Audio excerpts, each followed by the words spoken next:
Comprendre le Bitcoin et la blockchain en 60 secondes. Alors voici tout ce qu'il faut savoir. Dans le système bancaire traditionnel, pour effectuer une transaction entre une personne A et une personne B, par exemple de 1000 euros, l'entité garante de cette transaction est la banque. Donc il y a une centralisation du pouvoir de la banque. De plus, les frais peuvent être élevés, notamment en fonction du montant et de la destination des fonds, surtout quand c'est hors de la zone euro.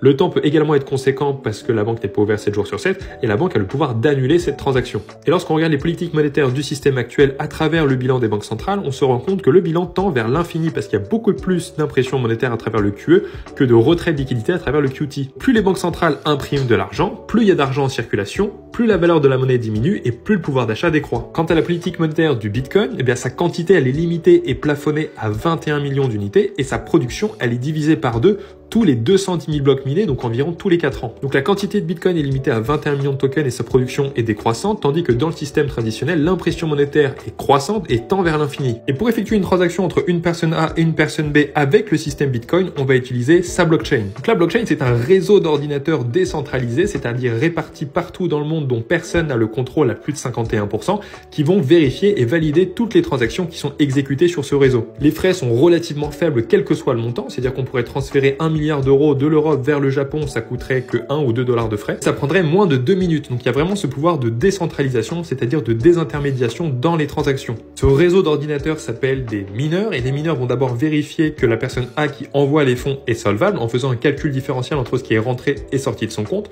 Ensuite, ils vont inscrire les données du transfert dans le bloc de la blockchain, c'est-à-dire ils vont rentrer la date, l'heure, le montant et les destinataires de la transaction.